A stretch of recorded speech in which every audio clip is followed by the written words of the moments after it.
Chapter 13. The Triumph at Raukos.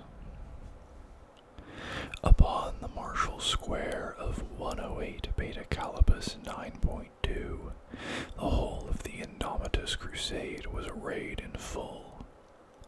They faced the august Victorium, the vast edifice framed by gigantic statues carved into the remodeled hills solely for this day. A single cannon boomed. The bell on the highest tower began to toll 112 times. One for each year of the Indomitus Crusade. At this signal, a bizarre flock burst from the pillared upper gallery of the august Victorium. Servo skulls, cyber angels, elder prelates on grav-powered sermonizers, and fat-grown gene constructs flew out over the square. They emerged in a fog of incense, the banners they carried stirring the scented mist into curling vortices. A dozen different hymns, sung all at once and with varying degrees of loveliness, competed with shouted exhortations of worship.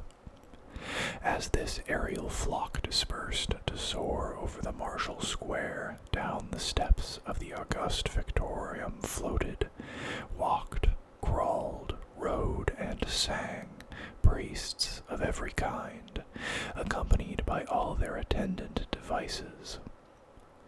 There were hundreds of them, from the richest to the poorest, from moderate cardinals to firebrand preachers.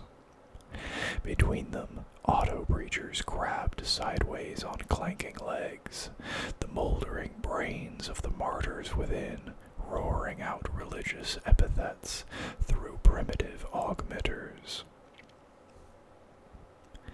Behind the priests, unruly hordes of flagellants beat at themselves. Every sect of the Adeptus Ministorum, with any pretension to power, had members present at the triumph of Raukos. They followed Robert Gilliman like flies followed cattle, and no matter how often he swatted them away, they came back. The stream of holy men went on for an hour, as if the carved range of hills were full to bursting with them.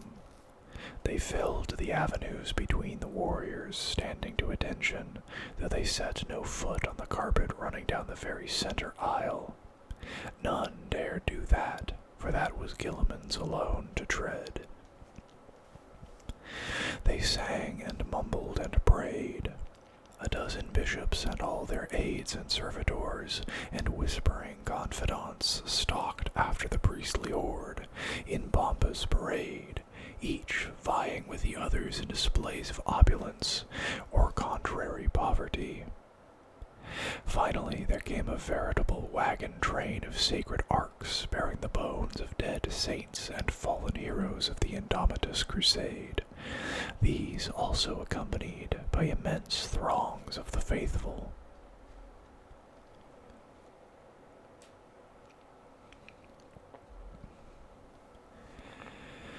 In their pageantry, in their sheer number and bombast, the priests almost overshadowed the arrival of the Primarch. Almost, but not quite. Frater Matteu was the only priest looking down upon the arrival. He was stood upon.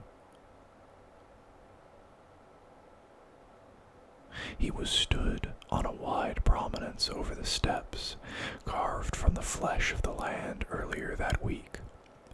There were 20 cardinals up there too, somewhere at the back in the crowd, but they affected a lack of interest in the lower orders of clergy. They were close to the Emperor. They had no need to watch the devotional display of their inferiors. In form, the promontory of the august Victorium was, Matthew supposed, a sort of balcony, with a balustrade and doors that led to the rooms within the hill, and the long colonnade above it whence once the Cyber Angels came.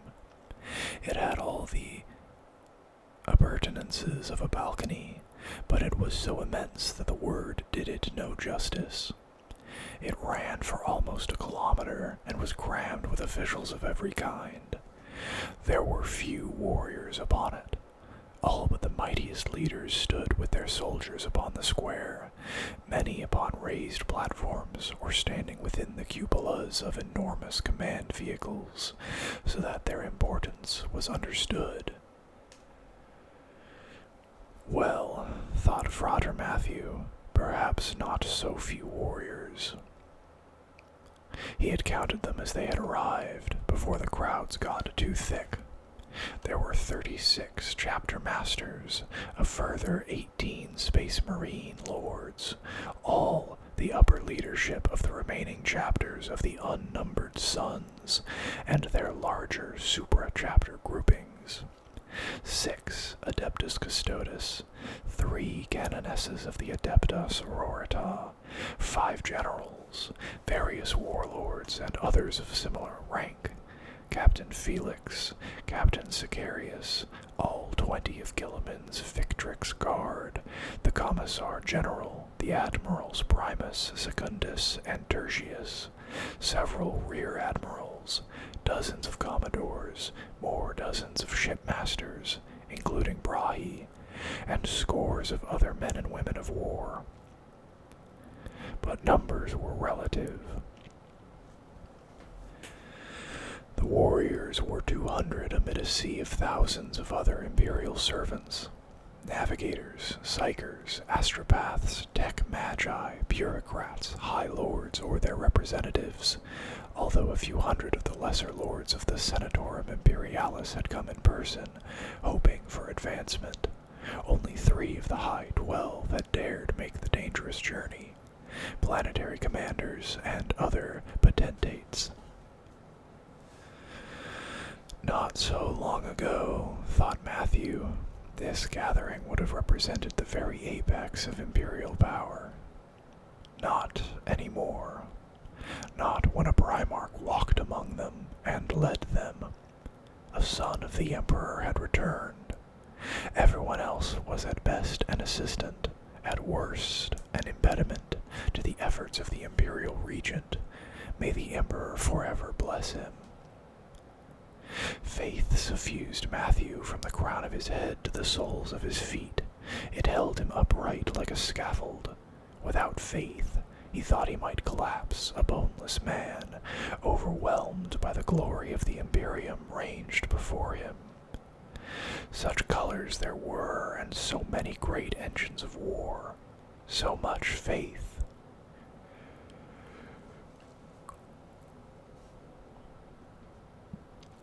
He could not imagine himself without faith. It gave him strength, and it gave him purpose.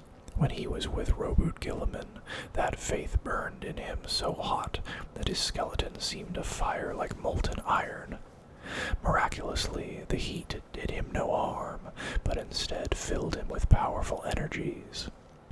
When he felt like that, he would gladly have shot down the entire chattering mass of bureaucrats flocking on the balcony, if it would have allowed the Emperor's son a freer hand. He hid these feelings from the Primarch, of course. His role in the Emperor's plan meant he had to.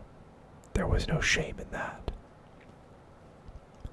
Reason was Frater Matthew's gift. He was no stranger to introspection. He knew himself better than most men did. In the Scolum Missionaris, he had questioned his faith, and it had nearly ended his life. When his teachers saw that he questioned it because he marveled at it and not because he doubted it, he was let be, though still discouraged from probing too deeply. He had continued to do so, of course, because to Frater Matthew the one thing better than faith was its affirmation. In the library he had learned lessons that the Frateris did not intend to teach. He kept his thinking to himself, but through his youthful explorations he came to the philosophy that shaped his beliefs. The Emperor had a plan for him. It was obvious. Gilliman had chosen him because of that plan. He had tested his faith and found it sound. He could not fault it. The Emperor was real. He was a god. He was a force for good in a galaxy of horrors, and Matthew had pledged himself fully to his service. Faith was real. Faith was power. Long after he had reached this conclusion, he had seen the miracles of the Emperor with his own eyes. The first time, in that glorious moment, he had wept. But he could fault his hope. There was no rational explanation for hope. The Emperor was powerful, but the enemy was more powerful still.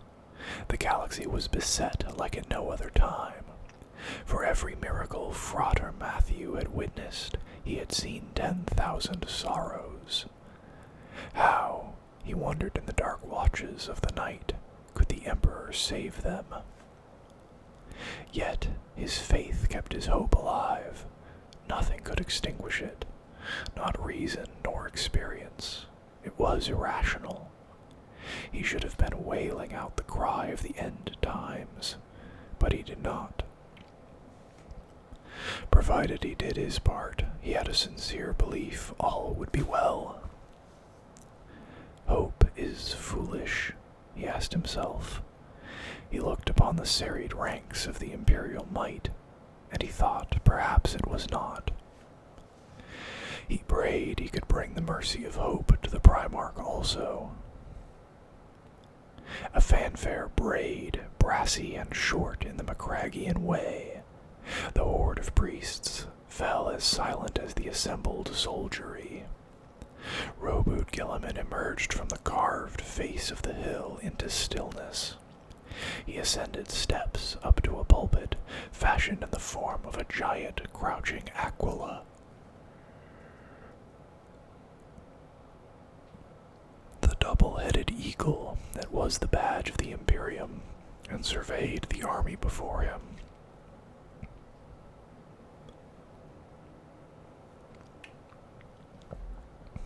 The Primarch was imperious, commanding, his face an ideal of nobility. Matthew smiled in the depths of his hood. From Gilliman's expression, no one could guess how much the parade of priests irritated the Primarch, but he took no pains to hide that from Matthew. So the priest had been genuinely surprised when the Primarch had accepted Matthew's idea for the procession of faith. The priest was shrewd and a fine judge of character. Already he had formed an opinion of Roboot Gilliman as a man who was guided by principle above all else. But one of those principles was pragmatism, and that often trumped the others. If the Primarch is willing to grit his teeth and allow the ecclesiarchy to trumpet his divinity, thought Matthew, he will change his opinion eventually. Matthew was a complex, patient creature. He did not care what Gilliman did, nor how he did it. The faithful part of himself deemed whatever the Primarch did to be right, even while the reasoning part of him picked apart his motivations. It didn't matter to Matthew why the Primarch did what he did now. What mattered was where what he did led him to eventually. The priest knew absolutely that one day Roboot Gilliman would see the light and accept his own divinity. There, faith again. He smiled at the thought. Matthew tensed, suddenly alert. Gilliman was about to speak. A score of silvered skulls buzzed about the Primarch, recording his image for posterity. From what Gilliman had told him, these recordings were meaningless, as history could be rewritten as easily as the notes for a sermon. The Primarch looked at the flying skulls, and his regard made them retreat in dismay. The son of the Emperor did not see his own power. To Gilliman, the skulls were morbid mementos, machines nestled in the hollowed-out heads of the worthy. To Matthew, they were more. Clinging to faithful remained, serving the Emperor beyond death. They felt the Primarch's scorn. That is why they veered from him. Why could he not see that? It is not my role to convince the Son of God that he is the Son of God, Matthew scolded himself. It is my role to serve him and to guide him through his own efforts to the truth. I cannot tell him. He must see. He resolved to shrive himself by confession or by whip for this presumption. Still, he could not extinguish his hope, nor his ambition. If I am the one to open his eyes, he thought, if it is me who convinces him openly. That was enough. He squeezed the button hidden in the flesh of his palm. Sparking pain burst within his groin and behind his eyes. He gritted his teeth and swayed, close to collapse.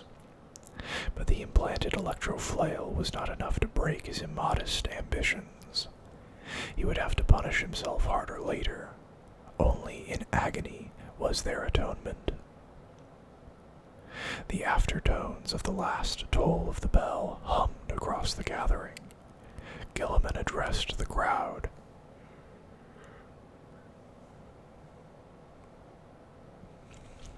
The Indomitus Crusade has lasted 112 years.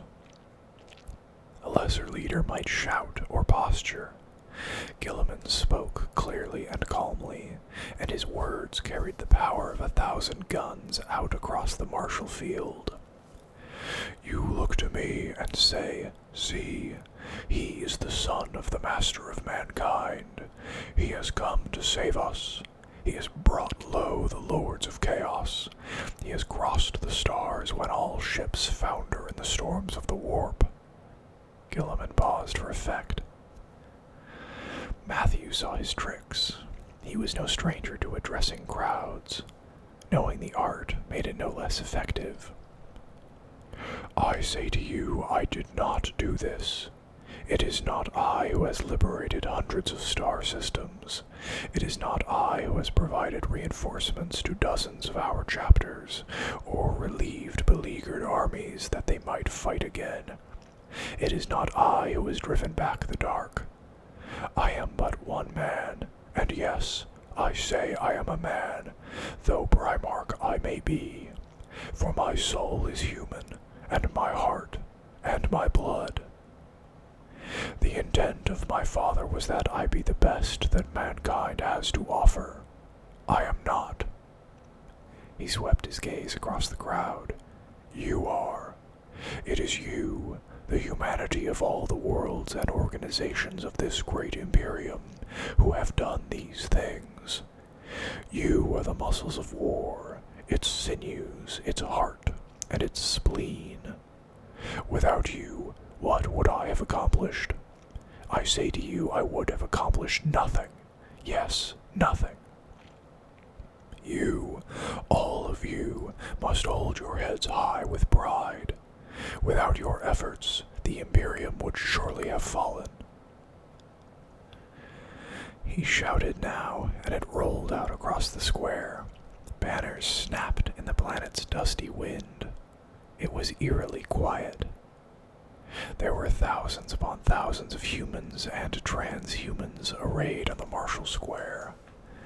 The ranks alone of the Primaris' unnumbered sons filled a quarter of the space.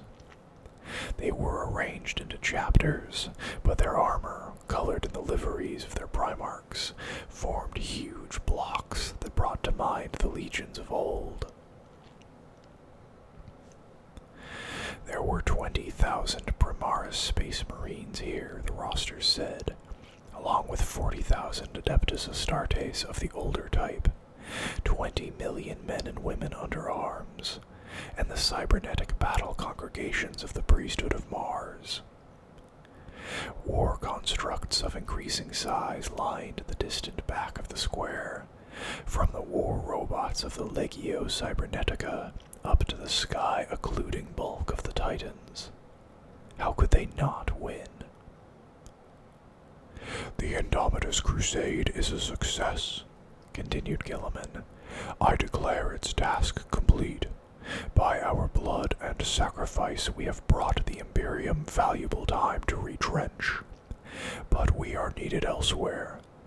We who have fought together for 112 years must part ways. He paused again. The Indomitus Crusade is over. This triumph of Raukos marks its great victories. Still no one spoke, but the tension rose off the crowd. You are all to be reassigned. Shortly after this triumph, I shall give out new orders. Our forces will disperse, and shall bring ruin to the enemy wherever they might be found. Though I send you away from me, I do so because you have won my respect. You have performed impossible feats of arms. Wherever you go, the warriors of mankind will see the honor badges of this crusade upon your battle gear, but they will not know hope. They will not feel protected. Instead, they shall rise up with certainty in their hearts and guns in their hands, and with a mighty roar they shall cast back the enemy into the formless warp for all time. You have done this. You will do this. I stand before you humbled by the sight of you, the men and women who are the heroes of the Imperium. Gilliman held aloft the massive hand of dominion, its robotic fingers clenched in victory's salute. The square erupted into a rhythmic chant. Gilliman, Gilliman, Gilliman. It was deafening and more. Frater Matthew felt the crowd's exultation as a wash of power. The ecstasy he felt from their victorious cries made his faith shine as bright as a star. Where before he nearly collapsed from application of his electroflail, now he swooned in religious ecstasy. The pit of Raukos seemed to dim in the sky, and the blasted, lonely deserts of 108 Beta Calibus 9.2 felt a little cleaner. My sons, my brothers and sisters, Gilliman called, halting the chant. In a moment, our new militant apostolic will bless you all and deliver the words of the Emperor, my father. Another cheer, so loud it shook the ground. Matthew looked at the Primarch sidelong. He had yet to say yes to the appointment. He was going to, of course. Now he had no choice. He admired the Primarch's forceful will. They could not fail it with him as their lord. I have news for my warrior brothers. The unnumbered sons have fought with a strength that would shame the legions of the Great Crusade. The time has come for you to be rewarded for your efforts. New assignments will be given, new chapters formed. Some of you will go to join the progeny of your gene sires, who will welcome you as brothers, and provide you with places of honor both on the battlefield and at the feasting table. But those of you who are my sons directly, who bear my genetic heritage and the colors of the Ultramarines, I have one last thing to say. When we are done here, we have a new war to fight. My brother Mortarion brings pestilence to our home of Ultramar. I will not allow it to fall. The Primarch paused. Slowly, he once again looked across the field. We march